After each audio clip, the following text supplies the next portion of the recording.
আমরা এই 2 ম্যাট্রিক্সের আরেকটা প্রবলেম সলভ করে ফেলি। এখানে এই ম্যাট্রিক্সটার এখানে দেখা যাচ্ছে অ্যাডজয়েন্ট ম্যাট্রিক্স এবং ইনভার্স ম্যাট্রিক্স। তো আগেরটার মতো করে যদি আমরা এটারও ট্রান্সপোজ করি তাহলে তো কোনো ব্যাপার না, ট্রান্সপোজ তো আমরা করতেই পারি। এটা আমি করে দিই।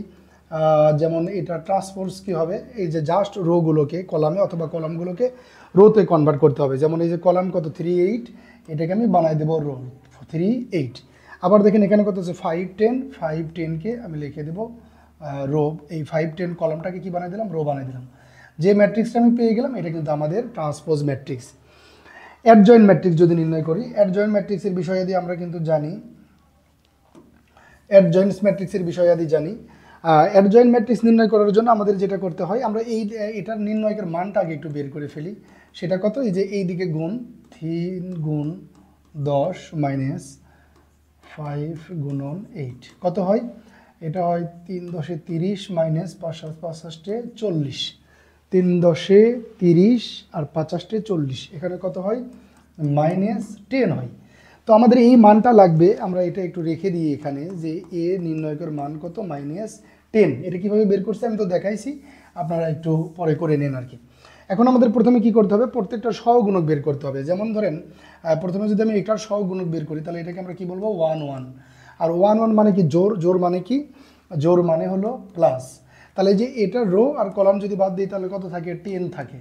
এবার আবার বের করব 1 2, মানে 1 2 কোনটা, এই যে রো হলো 1 কলাম হলো 2 এটা।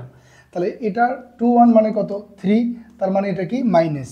এখন এটা রো আর কলাম বাদ দিলে কত থাকে 8। আবার আরেকটা বের করব কত, দুইটা বের হইলো। এখন আমরা বের করব আবার এইটার, এটা আমার কত দেখেন 2 আর কত 1। তাহলে আমি এখানে বের করব 2 আর 1, 2 আর 1 3, এজন্য কি মাইনাস। এটা রো কলাম বাদ দিলে কত থাকে 5 থাকে। আবার বের করব হলো 2 আর 2, মানে এই যে এইটা বের করব 2 আর এদিকে কত 2। তাহলে 2 আর 2 কত 4, 4 মানে কি প্লাস, 4 মানে প্লাস হইলে এটার তখন এটা রো আর কলাম বাদ দিলে কত থাকে 3 থাকে। তাহলে দেখেন আমরা একটা কিন্তু ম্যাট্রিক্স এখন গঠন করতে পারি। তাহলে আমরা নতুন যে ম্যাট্রিক্সটা গঠন করব, ম্যাট্রিক্সটাকে বি ধরে নিলাম। তাহলে এখানে হয় আমার 10 আর ওখানে হয় আমার কত -8, এটা হয় -5 আর এটা হয় 3। এটা কিন্তু আমার বি ম্যাট্রিক্স। আমরা জানি অ্যাডজয়েন্ট ম্যাট্রিক্স হলো, এই যে বি ম্যাট্রিক্স যেটা পাইলাম সেটার কি করতে হয়, ট্রান্সপোজ করতে হয়। তাহলে এটা ট্রান্সপোজ করে দেন। এটা ট্রান্সপোজ হলো এই 10 আর -5কে রো বানাই দেন, 10 মাইনাস কত 5, আর এই -8 আর 3কে রো বানাই দেন, -8 আর কত 3। এই যে এটা কিন্তু আমার কি হয়ে গেল অ্যাডজয়েন্ট ম্যাট্রিক্স। এখন অ্যাডজয়েন্ট ম্যাট্রিক্সের পরে ইনভার্স ম্যাট্রিক্সও আমরা জানি খুবই ইজি। ইনভার্স ম্যাট্রিক্স হলো কি, আমরা জানি অ্যাডজয়েন্ট ম্যাট্রিক্সকে যদি এ ম্যাট্রিক্সের নির্ণয়কের মান দ্বারা ভাগ করা হয় তাহলে অ্যাডজয়েন্ট ইনভার্স ম্যাট্রিক্স পাওয়া যায়। তাহলে খেয়াল করেন এই যে অ্যাডজয়েন্ট ম্যাট্রিক্স কোনটা, এটা, আর এই ম্যাট্রিক্সের মান কত -10। এখন আমরা জানি ম্যাট্রিক্সকে ভাগ করা মানে হলো প্রত্যেকটা ভুক্তিকে ভাগ করা। তাহলে -10 দ্বারা যদি সবগুলো ভাগ করি, এখানে ভাগ করলে হয় -1, এখানে ভাগ করলে হয় -10 দ্বারা ভাগ করলে হয় হাফ, এখানে যদি ভাগ করি তাহলে কত হবে -10 আর -8 আর -10, মাইনাসে প্লাস। এটাকে যদি 2 দ্বারা ভাগ করা হয় 4, এবং 10কে যদি 2 দ্বারা ভাগ করা হয় 5। আশা করি বুঝছেন। এই যে -8 আর কত 10, মাইনাসে প্লাস, উপরে হয় 4, নিচে হয় কত 5। এরপরে এটাকে যদি আমরা ভাগ করি তাহলে হয় আমার -10/3। এই যে নতুন যে ম্যাট্রিক্সটা পাইলাম এটা হলো আমাদের কি ম্যাট্রিক্স, ইনভার্স ম্যাট্রিক্স।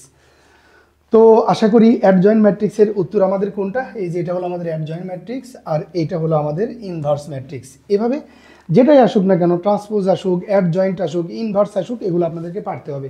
আর এটা কিন্তু অনেক ইম্পর্টেন্ট, এটা মোটামুটি পারাই লাগবে, ঠিক আছে। আশা করি খুবই ভালোভাবে বুঝতেছেন। যদি বুঝতে কোনো প্রবলেম হয় আমাকে অবশ্যই ইনবক্স করবেন। দেখেন আপনাদের এই ক্লাসগুলো, এই যে এখন রোজা, আমি এখনও রোজা আছি, এখন কয়টা বাজে, জহরের নামাজ একটু আগে পড়লাম। তো রোজা থেকে অনলাইনে ক্লাস নেওয়া কিন্তু অনেক কষ্ট।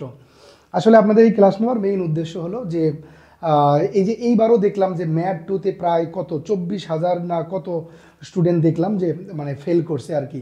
তো ম্যাথ তো অনেক বেশি কঠিন না, একটু মজা নিয়ে যদি ধীরে ধীরে পড়া হয় তাহলেই ম্যাথ পারা যায়। আর এই ক্লাসগুলো একেবারে ফ্রি। আপনারা দেখবেন যে অনেক প্রতিষ্ঠান আছে, অনেক কিছুই আছে যারা সাধারণত পেইড কোর্স আকারে পড়ায়।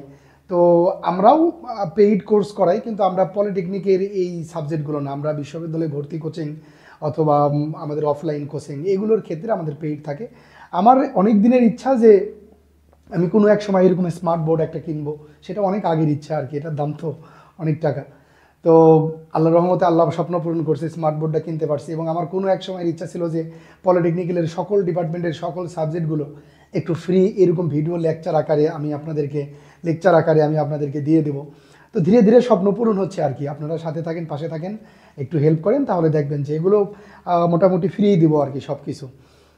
প্রয়োজনে অন্য অন্য ডিপার্টমেন্টেরও যে সাবজেক্টগুলো সেগুলোরও উদ্যোগ নেব ধীরে ধীরে। এখন ব্যাপার হলো যে আমি বা পিএইচজেড এগুলো ফ্রি দিতে চাইলেও মানে সব কিছু তো আর ফ্রি পাওয়া যায় না। তারপরেও এখন আপনাদের যারা ক্লাস নিচ্ছে ফার্স্ট সেমিস্টারের, আপনাদের রকি ভাই নিচ্ছে, তারপরে সাকিব ভাই নিচ্ছে, আলনাইয়ান ভাই নিচ্ছে, আমি নিচ্ছি। তো সবারই মোটামুটি মানে সবাই ডেডিকেটেড আর কি। ওনাদের ক্লাসের জন্য কোনো পারিশ্রমিক ওনারা নেয় না, সব আপনাদের জন্য এরকম ফ্রি করে দিছে আর কি।